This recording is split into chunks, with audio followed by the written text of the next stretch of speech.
everybody's microphone on? Okay. All right. Welcome, everyone. And thank you for joining us today to talk about healthy aging. As our title suggests, healthy aging starts today. And when some of you hear that term healthy aging, you may think we're talking exclusively about older adults. And we certainly do have a panel here of some great folks who support older adults in the community every day through the work that they do. But in addition, and what we really want to emphasize is that all the things that are important for healthy aging, healthy living are things that foundationally start today.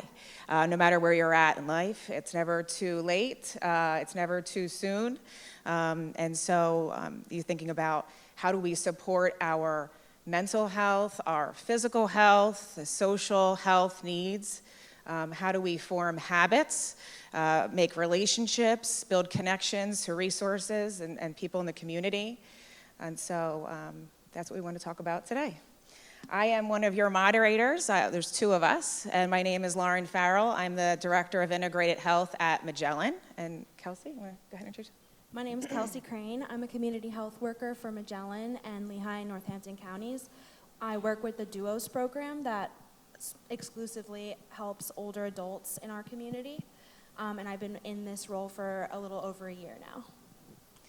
And so I just want to call out that on around the tables, you guys should have cards, and we want to hear some of your questions also.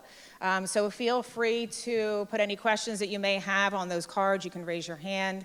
Pam and Aubrey are around here. They will grab those cards, and we will try to incorporate them into our conversations today. And if not, then the questions and answers will be posted on the conference's website after the event. So let's go ahead and get it started with some introductions. JR, if you want to start for us. And we'll just go down the line, introduce ourselves, and then tell us a little bit about the work that you do with older adults. Okay. Thank you for having us today. This is great to be here. So my name is J.R. Reed. I'm the Executive Director for the Lehigh County Office of Aging and Adult Services. I've been working in the aging population for 26 years. I'm originally from the State College area. I worked in Center County about 9 years ago. I moved to the Lehigh Valley to become the Executive Director. One of the things that really has been my passion over the years is to work with older adults, to help them, assist their families, help them navigate through as they become disabled and need to navigate the system. And I think, just that advocacy piece as I've even grown in my career is just a huge factor for me to be able to help older adults and help their families and advocate even in the Commonwealth and some of the legislative things that I've done. Good morning. Thank you for having me. My name is Giselle, also known as Gigi. I run the Senior Center program in Casa Guadalupe. I serve mostly the Hispanic community and been an advocate for the Latino community within the Lehigh Valley. I serve about 50 to 60 seniors daily, run programs. My passion is older adults. I love them, and I'll do anything for them to make sure they're still here with us. Thank you. My name is Scott Kiefer. I'm the founder and CEO of Recovery Partnership. We serve all ages. We mental health programs from 18 to 118, if that were possible. My passion for the aging community came before my mental health passion. As a liaison for a food service in a nursing home, and going out and surveying the residents of the nursing homes to give them choices. So being able to get back into that with a mental health component is important for me and the work that we do at Recovery Partnership. Thank you, Scott. My name is Marjorie. I also work for Recovery Partnership. Like Scott had mentioned, I work with folks of all ages, and as an aging person myself, I really enjoy connecting with anybody who's interested in becoming more healthy at any time. I work as a peer specialist and a supervisor right now, and my past work history, I've worked at the Y. I really enjoyed the older adult fitness class, as it was called at that time, but really any age person could attend it. And some of those older adults, when I first started coaching them along, they were way more physically fit than I was. So healthy aging really does start today. I can definitely vouch for that. Hello, my name is Christy, and I have been in the mental health field for over 27 years now. I was very fortunate 7 years ago to be the first person to pilot a new program for mental health and aging at Graysdale Nursing Home through Haven House. I have a team of counselors and certified peer supports that work in Graysdale 5 days a week, providing counseling, peer support, group therapy. It has been an amazing experience, such a needed experience, and just to be a part of making a difference in the lives of the aging community every day has really meant the world to myself and my team. It is an incredible honor. Hi, is this working? Yeah, great, thank you. I got my own special microphone because I have a terrible cold, and I don't want to share it with everyone down on the stage. But my name is Lynn Cooper, and I'm the Behavioral Health Policy Specialist for the Pennsylvania Association of Area Agencies on Aging. I was hired by the state association that represents all of the AAAs across the state to assist them in improving access to mental health and substance use disorder services for the older adults they serve. That gentleman in the blue shirt over there, he's one of my 52 bosses, and I love working for them. I've really enjoyed it, but my passion for this comes from, first of all, my own personal recovery, and when I turned 65, by the way, I'm excited about it. I'll be 71 in February, and so I'm just so happy to be here. But it was amazing. I have never had trouble accessing my services for mental health in my life. You know, I have been in treatment in my early or mid-20s and for depression and anxiety, and I'm also in recovery to celebrated 35 years in 2025, and for alcoholism. And when I turned 65, all of a sudden, my access to services became very limited because of the problems with Medicare. And but what I'm excited about is to be here. There's so many more barriers for older adults than just Medicare. There's a long list, and the consequences are really scary for people who can't get it. My mother also struggled with these issues in the last 6 years of her life, and they didn't have to be the way they were. So I'm just happy to be here, and I want to thank Magellan, Lauren, and Tom for inviting me. It's just such an important topic, and thank you. Great, thank you. I'm glad you guys could all be here. So, you know, we chose this topic today very intentionally, knowing how significant it is that we all take care of ourselves, and also that we're utilizing the services and supports that are available in the community. There's so many supports out there, and it's so important to really to speak to them and highlight them and encourage people access them. So to start with, Marjorie, if you could just talk a little bit about what Healthy Aging Starts Today means to you, and then Christy, if you want to add any insight, that would be great. Thank you. And thank you again for inviting me to be on the panel. I really, when I was first asked to be on this panel and the title of Healthy Aging Starts Today was presented to me, I said, oh yes, absolutely, it can start right now. We don't have to wait for New Year's Day to make resolutions. We don't have to wait. We can start right now, anytime. You don't have to be 65. You don't have to be 25. It starts anytime you choose. And that's why I found it important to talk about healthy aging starting today for any age person.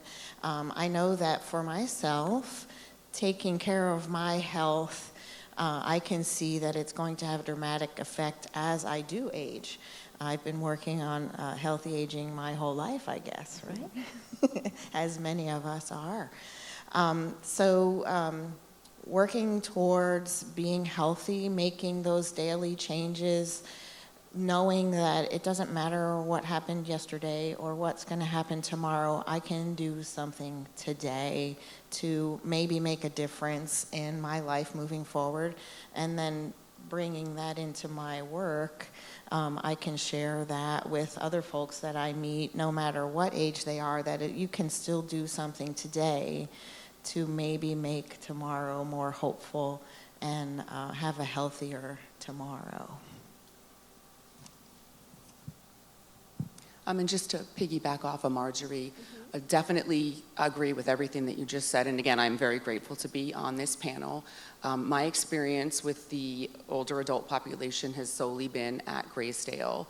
And the focus there is hope and quality of life, because as they do get older, they do things start to decline physically, mentally, cognitively. So I certainly feel it's very, very important to just educate them. Things like Sudoku, puzzles we do to try to keep their minds focused and fresh. We try to help them get out of bed, move them around, take them to activities, get them outdoors, any type of stimulation. ADLs are very important too, because sometimes as you age, you start to give up on the things that matter, and that's when the hopelessness sets in. So we definitely focus on quality of life, hope, and just giving them more of a reason to go on and to push forward and to find the positives in aging gracefully, because it is difficult to wake up one day and realize you're not getting any younger and things are getting more challenging across the board. So we definitely focus on all of that stuff, and I think it's such an important topic, because I definitely feel like with the support and the right resources, you can give people so much hope and a will to just keep going every day, a step at a time. Thank you. So touching on the topic about services and access to services, working for older adults, personally as a community health worker within the DUOS program, I am able to work individually with older adults and give them access to resources, especially mental health resources, anything involving housing, transportation, a lot of the issues we see with older adults today. What change or improvement for the services for older adults would we want to see here in the Lehigh Valley? JR, can you start us off, and then we'll hear from Gigi? Sure. I think mostly, one of the, I think everybody probably realizes this, housing is an enormous issue for all populations. So that's a gigantic issue for aging population. Transportation is also, there is transportation through Atlanta shared ride, but sometimes there's challenges with that and people don't always enjoy that. But one of the things that I think is really, really important in the aging is it's very complex. There are so many different things to get access to different services. So I would like to see it be more integrated. So what I mean by that is Medicare services are different than Medicaid services, and Medicaid services takes a whole process to get involved in. Plus, we also have services at the Area Agency on Aging that can wrap around or be before you are eligible for the Medicaid services. All those things need to be integrated, and I think there needs to be navigators that help people through the system. A lot of people don't come to aging until they're in need or rescue, like their mom has gone to the hospital, they've come home for Christmas, and they see there's a decline. They don't come to us until those points, and it's really difficult for people to navigate how complex the system is. From my experience in Allentown, right on 2nd Street, I serve, like I said, mostly Latino community. There are only 2 centers within Lehigh County and Northampton County to serve the Hispanic community. Now, we all know the Hispanic community has grown within the Lehigh Valley. So one of my toughest challenges is getting those seniors to come into my center not only my center, they don't feel comfortable going to another center because of the language barrier. So opening up more senior centers for the Hispanic population is one of the things that we struggle with. So let's talk a little bit more about that and focus on diversity and inclusion. Gigi, given your role at CASA, can you share how many services are meeting the Hispanic community needs? And then we'll talk to JR and Christy about the services for older adults that are offered in the local cities and the rural communities. With the Hispanic population, we're servicing them with, of course, like I said, the language barrier. They're coming in, they have ESL every Tuesday from 9 to 10 in the morning to teach them English. I do a lot of wellness programs with them, seated yoga, oh my God, I run so many programs, crafts. There's a lot of things that we serve at Casa Guadalupe for the adult population, breakfast, lunch. We're giving them a place to eat, a place so they could come and feel utilized, important. They're not at home doing nothing. So that's one of the things that we've touched at Casa and has grown over the years. When I first started there, we had one bus of Lanta coming until JR told me they could all have AAA sponsorship and come for free. I have 4 buses dropping off seniors. And then I'm at max. I have 60, that's all I can serve. So I do have a waiting list for older adults that need an outlet and don't have one. So I think one of the things Gigi said is so important that we learned during the pandemic, social connectedness, I'm having a hard time there, being connected and socially, we need to have that because as people age in their home and lose their independence, they get worse if they're not connected. They don't have that nice physical touch and meeting people. That's what our senior centers are all about, and that's why she's so passionate about it, and we need to work on making it be able to be, more people be available there. So some of the other things we do, we have 9 senior centers that cover all of Lehigh County. We also have a lot of staff that go out into the community and meet people in their homes. Every time we hire new staff, because of the language barrier, we are looking at should they be bilingual or not. We also have lots of training on LGBTQ things. We also look at how do we serve the most vulnerable and the most hard to reach populations, which gets challenging when you get out into some of the rural areas compared to the city. There's very vast differences. So those are things that we are scoped with as an area agency on aging, and of course there's never enough money to serve all of them, so that's always another challenge with it. And honestly, my hope 7 years ago when we started this program was that eventually this program would take off in multiple nursing homes, countywide, statewide. It has made, again, such a huge difference on, in the lives of the individuals that my team provides the service to. And I feel like it would be amazing if we could find a way to have more of these mental health and aging programs in nursing homes specifically, because so many of the residents that we service don't have family, they don't have friends. They find out one day that this is where they're going to most likely spend the rest of their days, and having some type of support in place, having someone to talk about how they feel, having someone to take them to do activities that they would otherwise be stuck in a room all day long is so, so important. So again, the hope has always been that this program would be able to be branched out anywhere and everywhere that would need it or open doors to it. Right, and so, along those lines with social connectivity and supports is peer supports, and certainly something that we want to highlight a significance of it. So Scott, can you begin by showing your perspective on how support from peers can assist with insurance, social barriers, and other types of resources? And then Marjorie, if you want to chime in too. Sure. I think it's important to mention that when you're talking about, and especially in our programs, our older adult peer support programs, you don't need to be an older adult to serve an older adult population. It benefits us to have younger folks involved in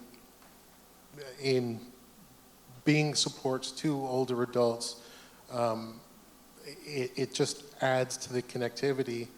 And, you know, there's that youth component that folks who are aging through the system need that connection to, because, you know, I think 50, you know, once you hit your 60s and 70s, your social network is reduced by 50%. So it's stressing the importance of having younger folks involved in providing those services, I think, is very important. Hopefully that answered the question. You have more to say? You usually do. I can talk. To piggyback off of that, I think it's also important to have folks of all ages providing services to folks of all ages. It definitely helps with the new staff that come in that are younger than I am, because they have grown up with technology. And I know that technology can be a huge challenge as I'm aging. I think I'm okay with it, but there's things that are taking a while for me to learn. And then I see with my mom, even longer time for her to get caught up, so to speak, with technology. So having that as a peer activity is really helpful to help older adults keep up with what's going on so they don't feel left behind. Also in peer support, we focus a lot of our time on making sure people understand how the system works, especially now when there are a lot of changes due to the federal government and the state impasse, especially with the recent SNAP announcement. So our staff is tasked to go out and make sure that we have discussions with folks about potential food insecurity. So a peer specialist, many of us are using those resources and can help share how to continue to use resources with our peers in the community. Also, there's great opportunities for our peers to address the incredible pressure and stress that comes along with maybe having the only way that you have access to the outside world through your television. And as I know from avoiding watching the news, it can be very emotional.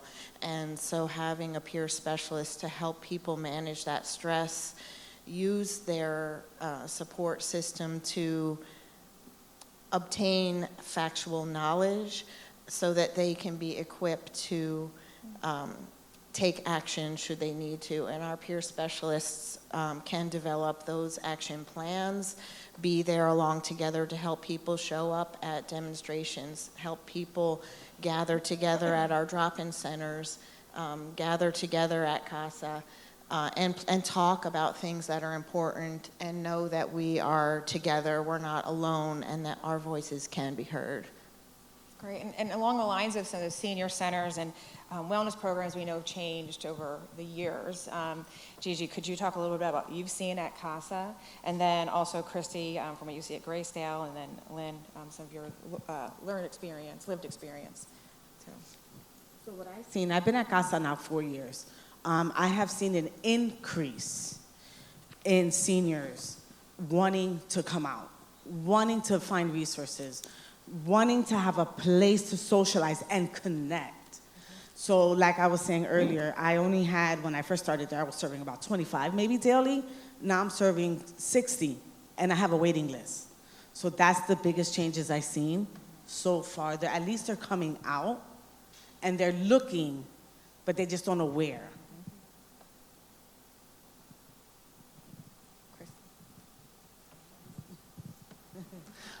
I see a very huge increase in more mental health, especially in nursing homes. The more we get so many more referrals where there are mental health diagnoses, and that makes it so important to be able to have some type of support and a system in place to help navigate through these changes and these mental declines that residents are going through.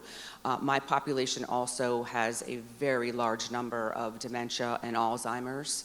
And that cognitive decline and what they go through as, days, months, years progress, not knowing where they left something, who they are that morning, who the person is that's been coming to see them for 2 years. So I definitely, again, think having some type of support and service, counseling, certified peer supports to give these individuals more of a support system, more of a sense of independence, and more options for things to do. Whether that, again, I've talked about it, whether that's going to group therapy, whether or not that's going to bingo. Haven House, we have 2 different programs where they actually come into Graysdale monthly. We have an art club that's starting up. We do bingo every month, and we will fill a room with 25, 30 residents. We'd probably get more than that if they were able to transport themselves there or had transportation available. But it's just amazing if you add resources, what people will find to do to keep busy and just, again, for better quality of life.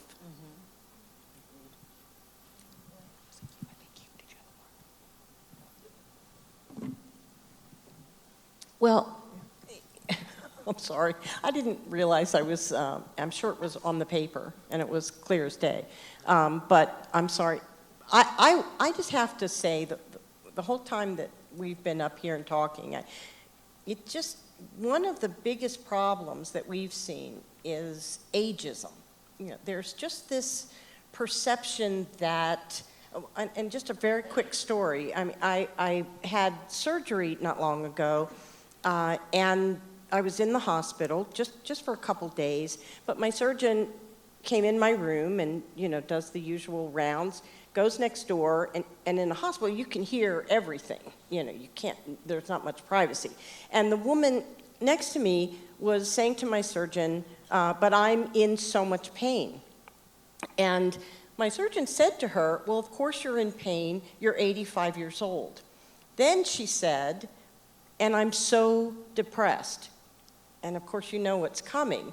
My surgeon said, well, of course you're depressed. You're 85 years old. And I have to tell you, I mean, that has stayed with me. And that was long before I took this position. I've been with the AAAs for 4.5 years now. But that has really stayed with me. And that's what happened when I was trying to get my mother services and care. She had a serious problem. After my father died, she fell, and then this was back in 2013 when the opioid, docs were just pushing pain pills, for everybody, especially for older adults. And, even my brothers said, Lynn, mom's 83 years old, she's in pain, leave her alone, let her take whatever she wants. And my response was, are you kidding me? Mom is addicted to these pills, and she's abusing them, and she lives in a 2-story house by herself. Her neighbors were finding her in really difficult situations and trying to get her treatment. Well, first was getting the docs to back off, and we did that. But then and she was even willing to go into a treatment program. And it was just next to impossible to find any drug and alcohol treatment program or even mental health program that specialized or had any kind of special consideration for the needs of older adults. And the last thing I just want to throw in there is we got to get a handle on this. There are a lot of people working on it. But I love the quote, I've heard it a couple times, 1 in 3 by 2030, and meaning that right now in Pennsylvania, 1 in every 4 people are older adults. In 2030, which is not too far away, it's going to be 2026 soon, we're talking about 1 in every 3, and we are not ready. Get off my soapbox, sorry. Thank you. So now we're going to talk about the 4 pillars of health, which are physical health, cognitive health, social, connection, and security. These pillars are helpful reminders and provide a great foundation for healthy aging to start today. The 4 pillars of framework guide so much of our work. So we'll ask a few of you to pick one that resonates the most. So starting with physical health, Gigi, can you highlight what is important for us? Wellness for my seniors, my children, I call them. We do offer at our center. Now, this is only at our center, so if they don't have resources or don't know how to get there, then they have to call me, and I'll tell them. But I do a wellness check every other week. We do blood sugars, blood pressures, check their weight, all free. Everything is free, open to the seniors and the community. So, and I also bring them a lot of presentations as far as the Alzheimer's awareness presentation, fall risk awareness, Dr. Sanchez with cardiology. So I do try to provide them with resources so when they come in, they could have all those resources and learn how to eat better and stay healthy. So that, again, so they could stay with us longer. Thank you. So now for cognitive health. Christy, please share some of the key details to be aware of.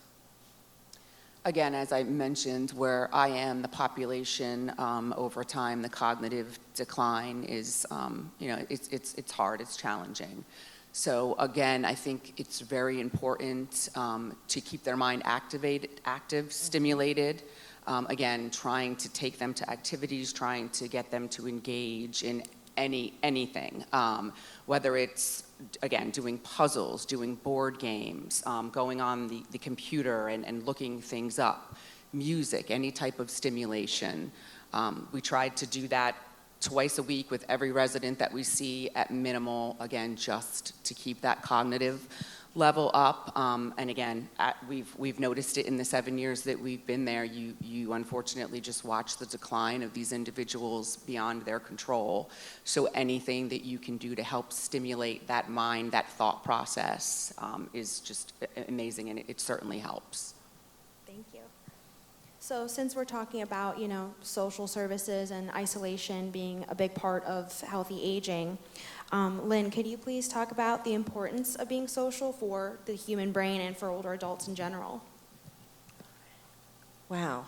And I was given lots of time to think about this question, but it's just so important that we all, that's one reason I have to, and again, I speak everything from where I sit and my own circumstances, but when I left my previous job, it was 2019, and I had worked as a lobbyist in the mental health and substance use disorder field for 26 years, and I was 64 at the time, and retirement was starting to be considered, and I tried it for about 6 months, and honest to goodness, I knew it is just not for me, and I know a lot of people look forward to their retirement, but for me, I felt I really needed to get back to work, and I'm so grateful for the job that I have right now, and what I see everywhere is that when people are isolated, and my mom went through this when my father died. That's the other thing about older adults. The longer you live, the more you grieve, because you lose people more and more. And I don't think that we've done enough to try to support our older adults through those situations. And one thing that I've heard a lot of my members talk about at my AAAs is know us before you need us. That's sort of a quote that I've heard a lot. Before you need, and before your mother or father needs, check out your area agency on aging. They have so many services that are available to you.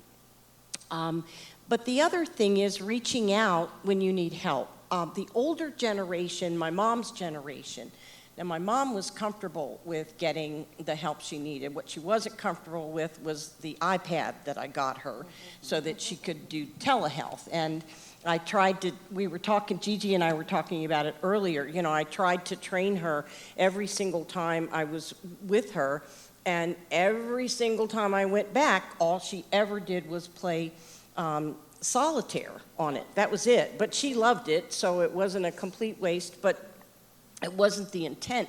You know, we've got to help our older adults figure out these things. Gigi was saying that, you know, she's purchased iPads and she's been doing training, and we can't give up on that. We can't give up on our older adults in terms of technology, because technology is here, and a lot of our folks are, you know, I'm 70, as I keep bragging about that, but I don't think I really expected I'd ever live as long as I have, so I'm just so happy to be here. But, you know, and as you were saying, it is more challenging for me than it is for my 22-year-old grandson that lives with me. You know, he just comes up behind me and says, "No, Mimi, there," and there, you know, he'll just point, and I'm like, okay, how did you see that?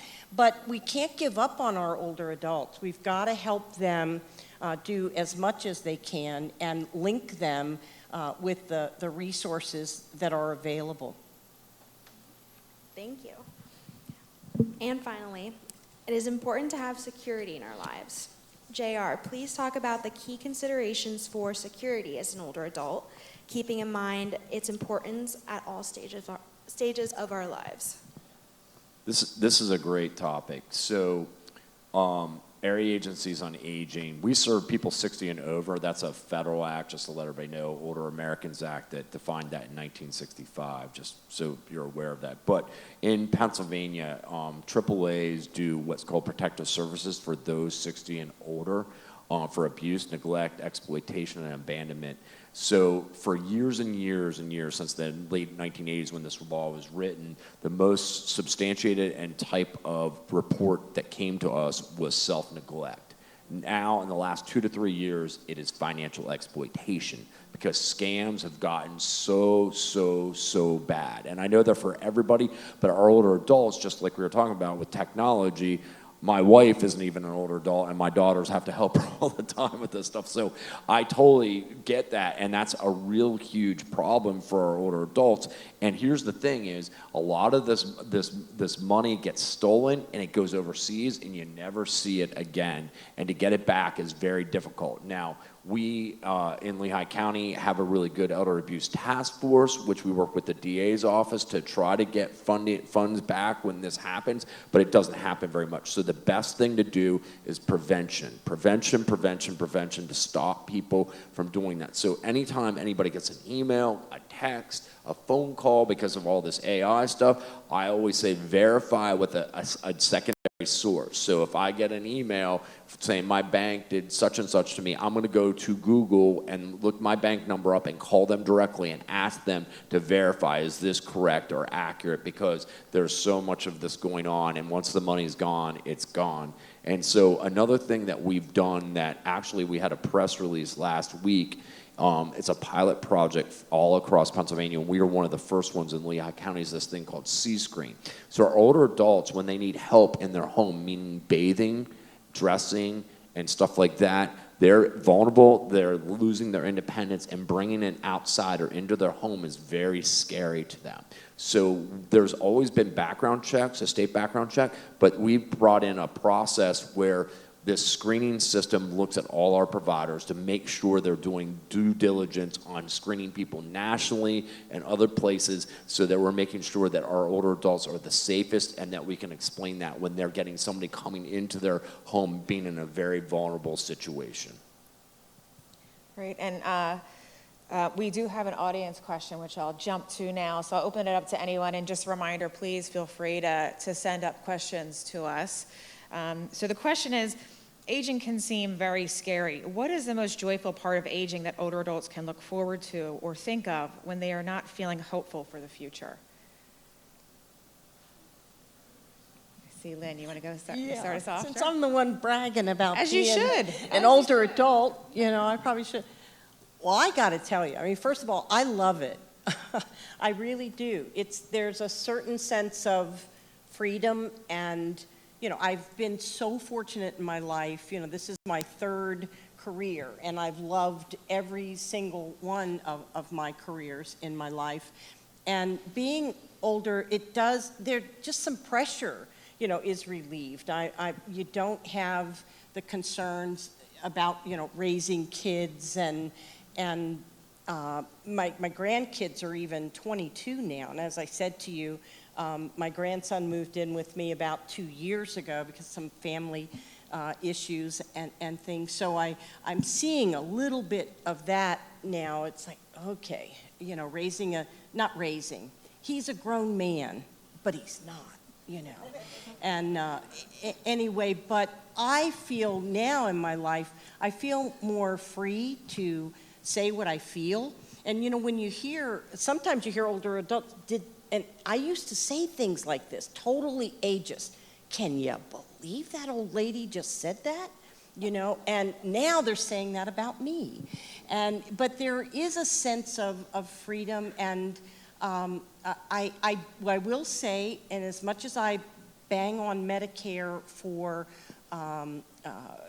the mental health problems, access problems we have with Medicare, having Medicare, when you turn 65, and I remember the first time I was given, I handed my card to my doctor's office, and he just said, "Oh my gosh, you've got the gold card," and that is how it feels sometimes, because it takes a little bit of pressure off too. And I don't know about you, but every job I had, my first question was, what kind of health insurance do you have? And so having that as a relief. And I'm so fortunate to have lifelong friends. I'm going next week to North Carolina to visit with my friend that, she's been my friend since my baby girl was, 9, and she's 53 now. So those kinds of friendships that you have and maintain when you're older are terrific. And there are lots of opportunities, and I take advantage of every senior discount, everywhere I go, movie theater. I mean, some of my friends don't even want to admit that they're eligible for it. I'm actually the opposite. That's my first question when I go anywhere or make any kind of reservation. Do you have any senior center discounts? And so is that enough? What you needed? Anybody else want to chime in? Yeah. I know, everybody else is too young. I'll say, just from my experience with sitting in older adults' homes, being at senior centers, I think their life experiences. Sometimes we just push them to a side, and we're so quick and fast paced in our society in the United States. We need to take time and learn from them and glean from those things that they've done. They have such experience in life, things that can just be so valuable, and I think we need to really show them the value that they have in our society. I think that's a really big thing that I would like to see turned around in how we treat our older adults. Perfect. No, that's great. Yeah. And this ties somewhat to one of the questions that we were going to talk about, so maybe I'll just jump to it now and just talking about caregiving, and such a universal theme, and hope is such a powerful emotional tool. So Christy, could you just maybe start us off by sharing a little bit some some examples of positive caregiving that you've seen, and then Gigi, if you want to add any perspective you want to add too. Yes, I actually have an amazing success story. There's a gentleman that we started working with 5 years ago. He is now 79 years old. When we first started providing the service, he was extremely depressed, anxious, isolated, adjustment struggles. Family had completely cut him off. He lost both of his sons, refused to talk to him. His daughter shortly after that, because of his age, all of his older relatives had passed away. And it took a long time. It took months of a CPS and a counselor going to visit him, and what would start off as him just simply saying I'm not feeling it today. I'm sad, I don't want to do this, maybe come back next week. And he kept giving them opportunities to come back, and eventually the 1-minute session turned into a 15-minute session. Sometimes it was just them sitting with him that provided him the hope that someone cared about him. Again, we've been providing, we see him 3 times a week now for the past 5 years. He goes to every activity that Graysdale offers. He welcomes the CPS and the counselor. He finds them in the hallway and asks if they have extra time to see him. He is on the Graysdale committee. He's one of the head counselors on the committee. He has so many friends. We call him the mayor. Just an amazing success story about what started off as one person being all by themselves, and all it took was just a couple people of not giving up on him and letting him know that they were there for him. And this gentleman had so much trauma, and had we not been persistent and had he not been willing to open, his heart to our counselor and our CPS, the weight was just, it was heavy. It was very, very heavy. And now he can talk freely about all the things that he's been through. He's come to acceptance with losing, the people in his life because some of the things that he had done and the decisions. And he's just overall in a much, much better place. Quality of life and his hope to keep going on and on and on is it's there every day. Okay, great. And Marjorie, you've talked a little bit before about goal setting and the significance of independence, maintaining independence. Can you just talk a little bit more about that? Maybe have any examples you could share? Sure. I know that one of the basic components in my work as a peer support is to meet with folks and have conversations about their strengths. And I think that's especially important with older adults. Like JR said, they have a wealth of stories and history and experiences that can demonstrate their strengths.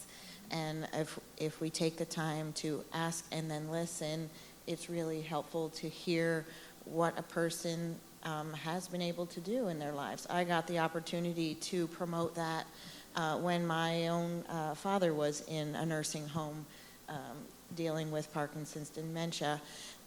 Helping the staff there listen to him more is something that I got the opportunity to do. I knew him, but they did not. And helping them get to know him was a way to help them understand what he might need.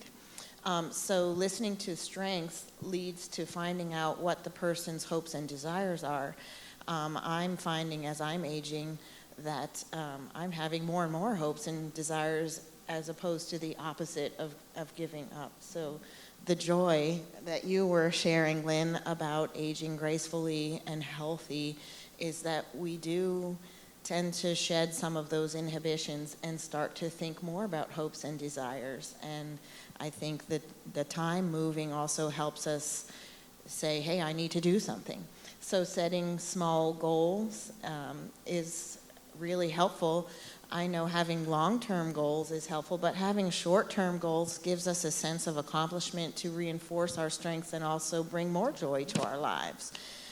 So setting those small goals of maybe I'm going to ask so-and-so to lunch next week could be a really great small goal that a person who's feeling isolated, who has recognized that they want to get out and they know that they're a social butterfly, that could be a small goal that we could start to set for ourselves.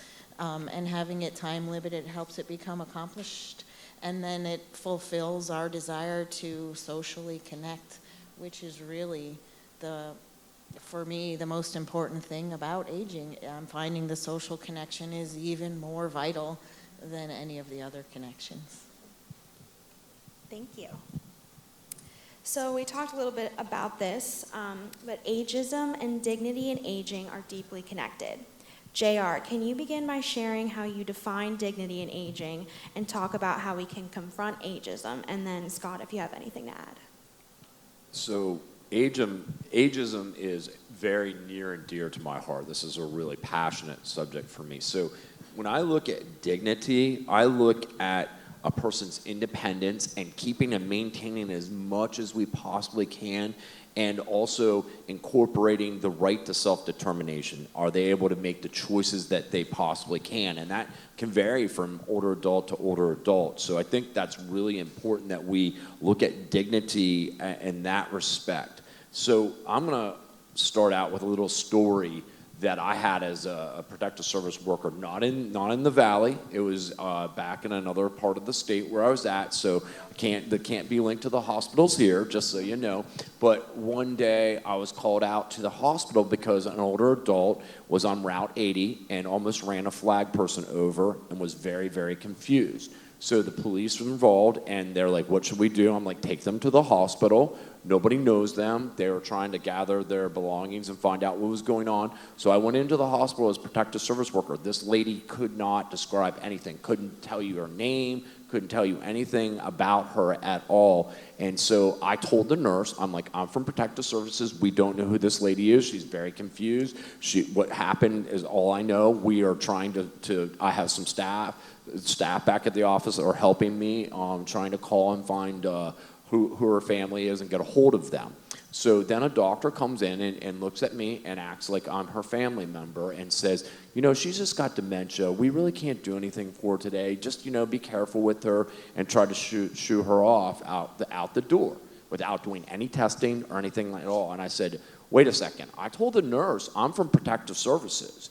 I don't know this lady. We don't know who she is. She just showed up in our county. I know because of aging, a lot of older adults get affected by urinary tract infections. Have you tested her for that? He goes, oh, that's a good idea. Writes it down on his pad of paper. So I'm the doctor now giving orders to them to do that. I said, how about a stroke? Has she ever, do you know she's suffering a stroke or not? Oh, that's another good test.